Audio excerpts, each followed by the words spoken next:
পরিস্থিতি এমন দাঁড়িয়েছে যে সত্যি যদি ভোটের ব্যবধানে ছাত্র শিবিরের সাদিক কায়েম এবং এস এম ফারহাদ, যারা বরাবর শক্তিশালী পদপ্রার্থী ছিল এবং অনেক পর্যবেক্ষকের হিসেব নিকাশ, সাংগঠনিক দক্ষতা, সাংগঠনিক কাঠামো, সমর্থনের অবস্থা শিবিরের বা ঢাকা বিশ্ববিদ্যালয়ে বর্তমানে, এসব বিবেচনায় সাদিক কায়েম, এস এম ফারহাদদের ভালোই করবার কথা। তারা এখন যদি সত্যি ভোটে বিজয়ী হয়ে যান, সম্ভবত এই স্লোগানের তোড়ে, মানে এই যে রাজাকারের আস্তানা ঢাবিতে হবে না, এই স্লোগানের তোড়ে শেষ পর্যন্ত এই ফলাফল মেনে নেওয়া হবে না। ঢাকা বিশ্ববিদ্যালয় কেন্দ্রীয় ছাত্র সংসদ ডাকসু নির্বাচনের ফলাফল যে শেষ পর্যন্ত সংঘাতে রূপ পেতে পারে, সে আশঙ্কা ক্রমেই জোরালো হয়ে উঠছে। আমার দেশ পত্রিকায় খবর দেখছি, আমার দেশ পত্রিকা বিবিসি বাংলার বরাতে এমন খবর দিচ্ছে যে ঢাকা বিশ্ববিদ্যালয়ের আশপাশে বিপুল সংখ্যক বিএনপি এবং জামায়াতে ইসলামীর নেতাকর্মী জড়ো হয়েছে। বিবিসি বাংলার বরাতে পত্রিকাটি লিখছে, আমার দেশ লিখছে, নীলক্ষেত, কাটাবন সহ ঢাকা বিশ্ববিদ্যালয়ের আশপাশের এলাকায় বিপুল সংখ্যক মানুষের উপস্থিতি দেখা গেছে।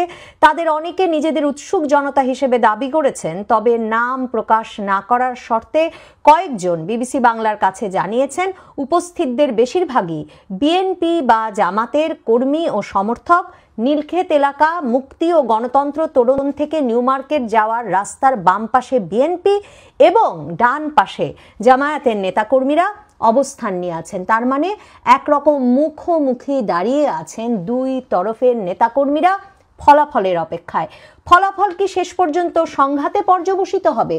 বিকেল বেলা থেকেই ভোট গ্রহণ শেষ হওয়া মাত্রই কিন্তু এই অভিযোগ ছাত্রদলের তরফ থেকে তোলা হতে শুরু করে যে ঢাকা বিশ্ববিদ্যালয় এলাকা নাকি জামায়াতে ইসলামীর নেতাকর্মীরা ঘিরে রেখেছেন। আর ছাত্রদলের সভাপতি রাকিবুল ইসলাম রাকিব সেনেট ভবনে ভিসি বৈঠক করছিলেন। এমন এক বৈঠকে ঢুকে পড়ে সরাসরি ভিসি সহ বিশ্ববিদ্যালয় প্রশাসনের কর্তা ব্যক্তিদের জানান যে ঢাকা বিশ্ববিদ্যালয়ে এলাকার ভেতরেই বহু বহিরাগত জামায়াত শিবিরের নেতাকর্মী প্রবেশ করেছে এবং যে কোনো অনাকাঙ্ক্ষিত ঘটনা যে কোনো সময় ঘটতে পারে। ঢাকা বিশ্ববিদ্যালয়ের উপাচার্যের মুখের ওপর ঢাকা বিশ্ববিদ্যালয়ের প্রশাসনের সামনে ছাত্রদল নেতারা বলে আসেন সেনেট ভবনে দাঁড়িয়ে যে তারা এই প্রশাসনকে আজকে আনুষ্ঠানিকভাবে জামায়াতি প্রশাসন হিসেবে অভিযুক্ত করলেন এবং যে কোনো ছোট সামান্য অনাকাঙ্ক্ষিত ঘটনার জন্যেও বিশ্ববিদ্যালয় প্রশাসন দায়ী থাকবে এবং বিশ্ববিদ্যালয় প্রশাসন শেষ পর্যন্ত হয়তো অনাকাঙ্ক্ষিত ঘটনা এড়াতে পারবে না। ছাত্রদলের বিপি পদপ্রার্থী আবিদুল ইসলাম মধুর ক্যান্টিনের সামনে যে সংবাদ সম্মেলন করেছেন, সেখানে তিনি বলেছেন আবারও রোকেয়া হল, 21 হল, এসব হলে অনিয়মের ঘটনা ঘটেছে। এমন ব্যালট পেপার নাকি দেওয়া হয়েছে ভোটারদেরকে যেই ব্যালট পেপারে আগে থেকেই টিক চিহ্ন দেওয়া ছিল, ক্রস চিহ্ন দেওয়া ছিল সাদিক কায়েম এবং এস এম ফারহাদের নামের পাশে, অর্থাৎ শিবিরের বিপি এবং জিএস পদপ্রার্থীর নামের পাশে। এই কথা তুলে ধরে বারবার আবিদুল ইসলাম বলছেন যে এমন 12টি ঘটনার অভিযোগ তাদের কাছে এসেছে।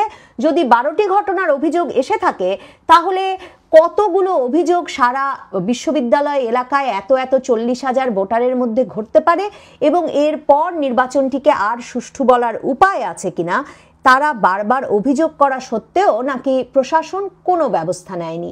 এটা হচ্ছে আবিদুল ইসলামের অভিযোগ।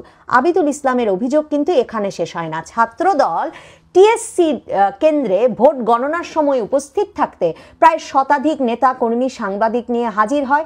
সে সময় সেখানকার রিটার্নিং কর্মকর্তা শিক্ষক ভোট গণনার সময় কারো ঢোকার উপায় নেই এই কথা বলতে শুরু করলে স্লোগান ওঠে রাজাকারের আস্তানা ঢাবিতে হবে না, এই স্লোগান উঠতে শুরু করে। এই একই স্লোগান এমনকি ভিসি যখন তার অভিযোগগুলো, যেসব অভিযোগ উঠেছে তাদের নির্বাচন পরিচালনার বিষয়ে, সেগুলো যে সাথে সাথে সমাধান করা হয়েছে, সুষ্ঠুভাবে নির্বাচন হয়েছে এমন কথা সংবাদ মাধ্যমের সামনে বলতে আসেন, তখনও স্লোগানে মুখরিত হয়ে পড়ে ঢাকা বিশ্ববিদ্যালয় ক্যাম্পাস ছাত্রদলের নেতাকর্মীদের স্লোগানে যে রাজাকারের আস্তানা ঢাবিতে হবে না।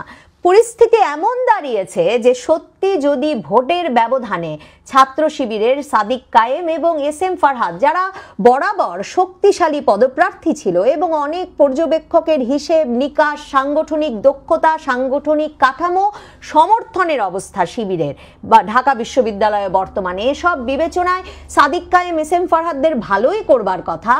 তারা এখন যদি সত্যি ভোটে বিজয়ী হয়ে যান, সম্ভবত এই স্লোগানের তোড়ে, মানে এই যে রাজাকারের আস্তানা ঢাবিতে হবে না, এই স্লোগানের তোড়ে শেষ পর্যন্ত এই ফলাফল মেনে নেওয়া হবে না। অন্যদিকে ছাত্র শিবির বলছে যে ছাত্রদল তাদের জোর জবরদস্তি শক্তি প্রয়োগ করে পোলিং এজেন্টদের ঢুকতে বাধা দিয়েছে বিভিন্ন কেন্দ্রে এবং নির্বাচনের ক্ষেত্রে ঢাকা বিশ্ববিদ্যালয় প্রশাসন বিএনপির তরফে কাজ করেছে। তবে ছাত্র দলের প্রার্থী আবিদুল ইসলাম কিন্তু বলে রেখেছেন তারা এখনো ধৈর্য ধারণ করে আছেন, ফলাফলের জন্য অপেক্ষা করছেন।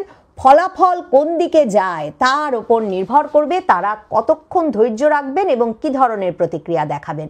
এই সব বক্তব্যে, মানে ওই যে ছাত্রদল সভাপতি রাকিবুল ইসলাম রাকিবের বক্তব্য কিংবা ছাত্রদল প্রার্থী আবিদের বক্তব্যে এটা পরিষ্কার যে সত্যি যদি কোনো ফলাফল তাদের বিপক্ষে যায় কিংবা ফলাফল তাদের আশানুরূপ না হয়, তাহলে আবিদ যেমন বলে রাখছেন কোনো অন্যায় আমরা মেনে নেব না, কিংবা রাকিবুল ইসলাম রাকিব যে ভিসিকে বলে এসেছেন যে কোনো অনাকাঙ্ক্ষিত ঘটনা ঘটলে ভিসি দায়ী থাকবেন, এই সব কিছুর প্রস্তুতি ছাত্রদলের আছে। বিপক্ষ ছাত্র শিবিরেরও যে এই প্রস্তুতি আছে তার প্রমাণ বললামই তো, যে রীতিমতো ঢাকা বিশ্ববিদ্যালয় এলাকার বাইরে মুখোমুখি দাঁড়িয়ে আছে বিএনপি এবং জামায়াতের নেতৃবৃন্দ। সংঘাত অনিবার্য হয়ে উঠেছে এবং যেভাবে ছাত্রদল প্রতিক্রিয়া দেখাচ্ছে, যে ধরনের ব্যবস্থা নিচ্ছে, তারা রোকেয়া হলের বিষয়ে তারা গিয়ে লিখিত অভিযোগ দিয়ে এসেছে নির্বাচনী কর্মকর্তাদের কাছে, নানা জায়গায় আনুষ্ঠানিক অভিযোগ করছে, তারা বারবার রোকেয়া হলের কথা, অমর একুশে হলের কথা তুলছে বটে, কিন্তু নির্বাচন থেকে বা নির্বাচনের ফলাফল থেকে কিন্তু সরে দাঁড়ায়নি তারা।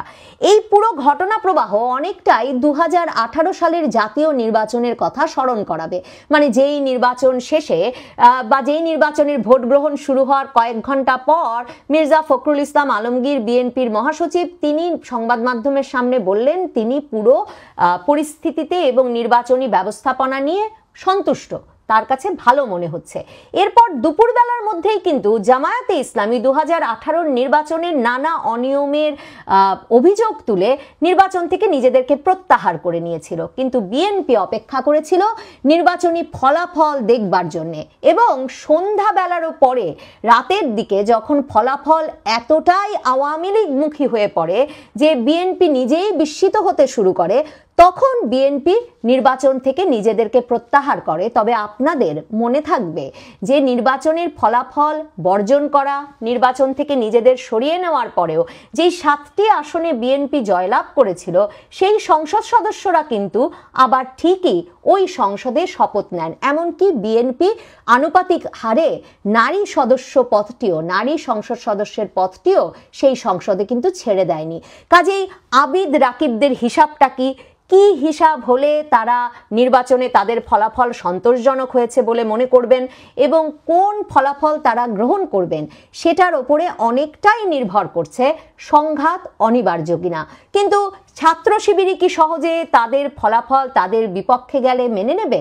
সেই প্রস্তুতিও কিন্তু ছাত্র শিবিরেরও আছে, জামায়াতে ইসলামীরও আছে।